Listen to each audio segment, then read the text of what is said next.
Over on my TikTok, Harry Palmer, apologies if I pronounced that incorrectly, asked me how did I do this transition in my recent May the 4th video. I actually used this particular technique in 2 other TikTok videos, so I'm going to jump into Premiere Pro and I'm going to show you how I do it now. Disclaimer, I use all Adobe software, I use Premiere Pro, I use After Effects and so on. So if that's not the software you use, I'm sure there's a technique that is transferable to those softwares, but just be aware that that is the software I will be using today. So let's jump into it. So here we are in Premiere Pro and I'm going to use these 3 different edits to show you where I used this technique. First, the main one was the May the 4th kind of lightsaber transition that I created using my Nanlite Pavo tube lights. For best results with this transition, I feel like you need to concentrate on 3 different things. The clips that you are filming, the audio/sound design, and also adding a little bit of motion to just sell the transition. So for instance, in this lightsaber May the 4th video that I did, I'm going to go through those 3 different things. First of all, I'm going to go through the sound design.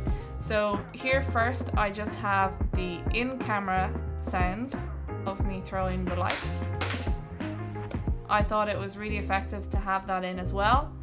I also have, obviously because they are lightsabers, I added in lightsaber sounds. So a lightsaber turning on and then just lightsaber movement.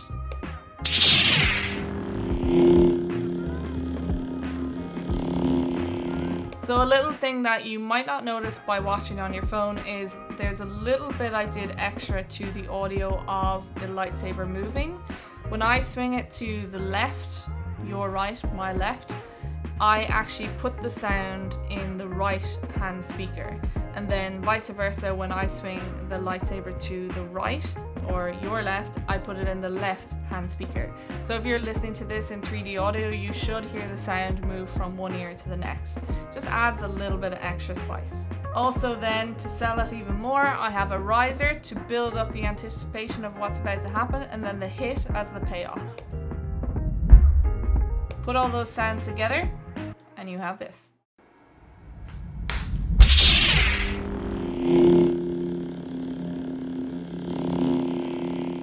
And then you add the music.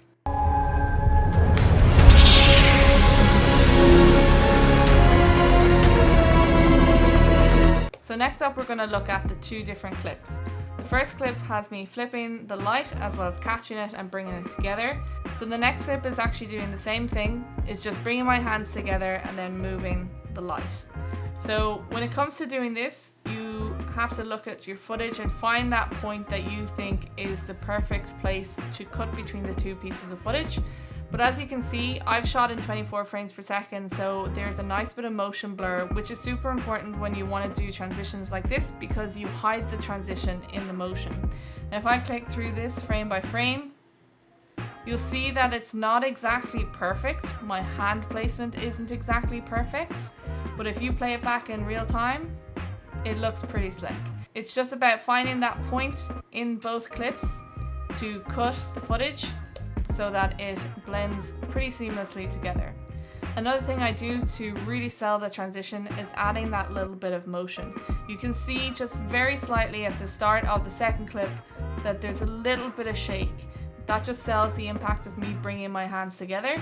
To get this effect, I actually used After Effects. Now you can totally do this in Premiere Pro. I just prefer to do animations and keyframes in After Effects. I'm just much quicker and just find it a lot smoother, but you can definitely do this in Premiere Pro. It's simply setting a few position keyframes, moving the footage up a little bit, down, left, just keep it random.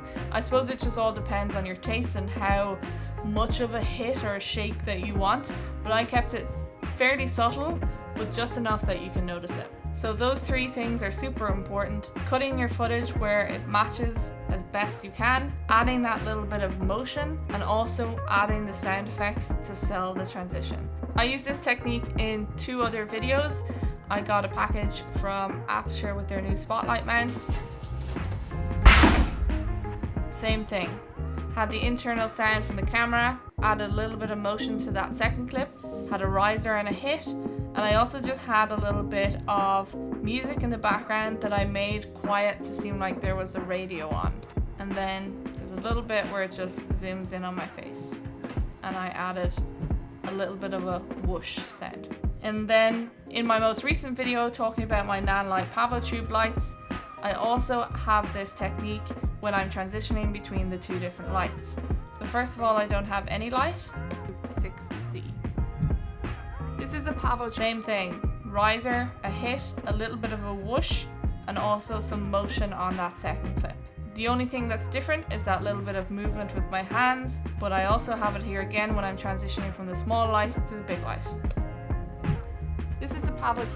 It's just adding that motion and hiding the motion between the two clips and adding the sound effects and the little bit of shake. So that's it for this kind of match cut transition. It's a relatively simple technique, but is super effective. I hope you found this tutorial helpful. If you have any other tutorials that you'd like me to do, pop them in the comments below and I'd be happy to do them.